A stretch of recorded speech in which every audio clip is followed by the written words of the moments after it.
உலகெங்கும் நிறைந்திருக்கும் தமிழ் நேயர்கள் அனைவருக்கும் எமது மனமார்ந்த வணக்கம். நான் உங்கள் ஜோதிடர் அந்தியூர் சுதாகர், பாரம்பரிய முறை ஜோதிட ஆராய்ச்சியாளர். இன்று நாம் காணக்கூடிய தலைப்பு தனுசு ராசி என்பர்களுக்கு தன் ராசியினுடைய அதிபதி குரு பகவான் 7ஆம் பாவத்தில் வரக்கூடிய டிசம்பர் 5ஆம் தேதியிலிருந்து மார்ச் 11ஆம் தேதி வரைக்குமே வக்ர நிலைக்கு ஆளாக போகிறார். அப்போ வக்ர நிலையில் இருக்கக்கூடிய குரு பகவான் சரியாக 96 நாட்கள் இந்த வக்ர நிலையிலேயே இருக்க போகிறாரு.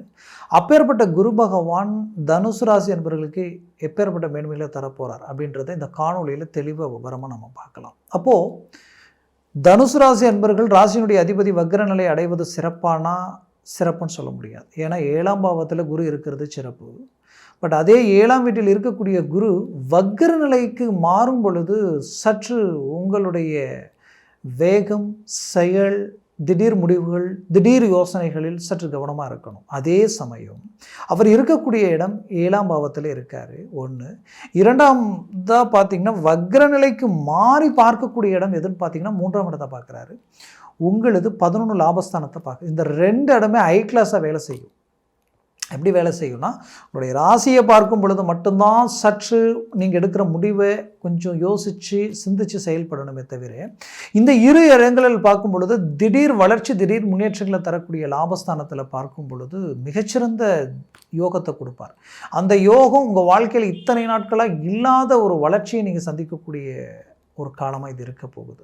அடுத்தது 3ஆம் இடம். அப்போது திடீர் நட்புகளால் சில சகாயங்கள், சில சப்போர்ட்டுகள், முடிஞ்ச வரைக்கும் நான் ஆச்சு நீ பார்த்துக்கிறேன்ற அளவுக்கு உங்களுக்கு இத்தனை நாட்களாக உங்களை சுற்றி இருந்த உங்களில் புது நட்புகளை ஏதோ ஒன்று உங்களுக்கு கை கொடுக்க போகுது. அது பெரிய லெவலுக்கு உங்களை கொண்டு போக போகுது. பட் கடந்த காலகட்டங்களில் அதிசார பெயர்ச்சிகளில் 8ஆம் வீட்டில் இருந்த குரு பகவானும் சரி, அதே குரு பகவான் ஒரு புறம் இருந்தும் 4ஆம் பாவத்தில் இருக்கக்கூடிய அர்த்தாஷ்டம சனியினால் மன உளைச்சல் ஆளாயிட்டீங்க. எதையுமே செய்ய முடியல. ஒரு வண்டி வாங்க முடியல. ஒரு வீடு கட்டலான்னு ஆரம்பித்தா அது பாதியில் நிற்கிது. ஒரு சுபகாரியத்துக்கு உண்டான முயற்சிகள் எடுத்தால் அது அப்படியே பிரேக் ஆகுது. இதுதான் பொண்ணு, இதுதான் மாப்பிள்ளைன்னு முடிவு எடுத்தாலும் கடைசியில் பார்த்தா தனுசு ராசி என்பவர்களுக்கு ரிஜெக்ட் ஆகுது. 7 குரு இருந்து ஏன் இந்த நிலைமை அப்படின்ற குழப்பம் உங்களுக்குள்ள. இதில் தந்தைக்கும் உங்களுக்கும் தேவையில்லாத முரண்பாடுகள். எப்படின்னா 9ல் கேது உட்கார்ந்ததுனால என்னன்னே தெரியல, அவருடைய ஆரோக்கிய ரீதியிலையும் பிரச்சனைகள் வருது, அவருக்கும் உங்களுக்கு உண்டான பிரச்சனைகளும் ஏதோ ஒரு விதத்தில் குழப்பங்கள் உருவாக்குது. தந்தை வழி சொத்துக்கள் உங்களுக்கு சேர்றதுக்கு இடைஞ்சலாகவே இருக்குது. அப்போது நீங்கள் போட்ட எஸ்டிமேட்டுகளும் நீங்கள் என்னென்ன நினச்சி அடுத்த கட்டத்தை நோக்கி போகணும்னு நினச்சிங்களோ அது எல்லாமே பிரேக் ஆகுது, அது எல்லாமே டவுன் ஆகுது. எல்லாத்த விட குடும்ப ரீதியில் தேவையில்லாத சிக்கல்கள், தேவையில்லாத குழப்பங்கள், இது எல்லாமே இந்த அர்த்தாஷ்டம சனியினுடைய விளைவுகள் என்ன ஆயிடுச்சுன்னா, அந்த சனி டைரெக்டாக 10ஆம் வீட்டை பார்க்கறதுனால செய்கிற வேலையிலேயே குழப்பங்களை தரக்கூடிய நிலைமை, உங்களை சுற்றி இருக்கிறவங்களால சில குடைச்சல்கள் உண்டாகக்கூடிய நிலைமை, எந்த தப்பும் செய்யாமல் இப்போ பாதிக்கப்படக்கூடிய நிலைமை. ஓப்பனாக சொல்லணும்னா தனுசு ராசி என்பர்கள் தான் அதிகப்படியானவங்க வேலையை இழக்கக்கூடிய சூழலுக்கு ஆளானவங்கன்னு சொல்லலாம்.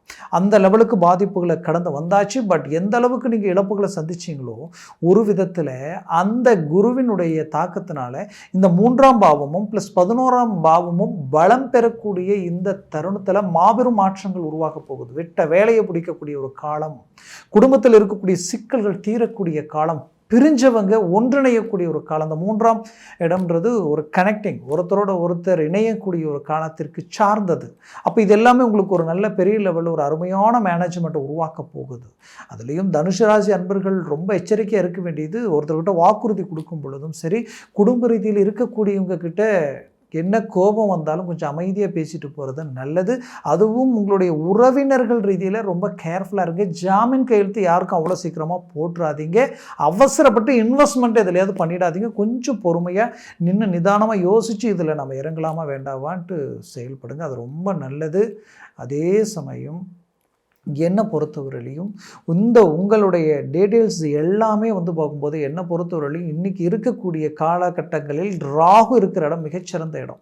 அந்த ராகு உங்களுக்கு தைரியத்தை கொடுப்பார். பெரிய லெவலில் சக்ஸஸ்ஃபுல்லுக்கு உண்டான மேன்மைகளை கொடுக்க போகிறார். அவர் அந்த இடத்துல இருக்கிற வரைக்கும் உங்களுடைய நீங்கள் எடுக்கிற முடிவுகளும் சரி, எந்த விஷயத்துலையும் சரி, பெரிய லெவலில் சக்ஸஸ்ஃபுல் அடைவீங்கன்றது உண்மை. பட் ராகுவுக்கு அடுத்தது இருக்கக்கூடிய சனி பகவானால் மட்டும்தான் அந்த முடிவை ஒரு தடவை ஸ்கேன் பண்ணி நீங்கள் எதையும் இறங்கி செய்கிறது ரொம்ப நல்லது. அதே நேரத்தில் வண்டி வாகனங்களில் நீங்கள் போவதும் ட்ராவல் பண்ணும் பொழுது ரொம்ப எச்சரிக்கையாக பண்ணுங்கள். தேவையில்லாத சின்ன விபத்துகளுக்கு ஆளாகாமல் பார்த்துக்குங்க. முடிஞ்ச வரைக்கும் சனிக்கிழமை தோறும் கிளம்புடிங்க. இல்லைனா சனிக்கிழமையான விநாயகருக்கு போய் மனசார நீங்கள் நெய் தீபம் ஏற்றிட்டு வாங்க. அதுவே உங்களுக்கு நல்ல ஒரு மேன்மைகளை உண்டாக்கும். இதை கொஞ்சம் நீங்கள் மேனேஜ்மெண்ட் பண்ணிங்கனாலே போதும். உங்கள் மன உளைச்சல்கள் எல்லாம் தீரும். மன ரீதியில் இருக்கக்கூடிய குழப்பங்கள் விலகும். குறிப்பாக வெளிநாட்டில் இருக்கக்கூடிய தனுசு ராசி அன்பர்களுக்கு தேவையில்லாத சில நிபந்தனைகளுக்கு ஆளாகக்கூடிய சூழல்கள் கடந்த காலகட்டங்களில் உருவாகியிருக்கும். பட் அதற்கு எல்லாத்தையும் சரி செய்யக்கூடிய ஒரு காலமாக இது அமைய போகுது. ஒரு சக்ஸஸ்ஃபுல்லான ஒரு காலமாக உங்களுக்கு உண்டாக போகுது. என்னை பொறுத்தவரையிலையும் தனுசு ராசி அன்பர்களுடைய வாழ்க்கையில் பல நல்ல விஷயங்கள் உங்களை தேடி வரக்கூடிய ஒரு காலமாக இது இருக்க போகுது.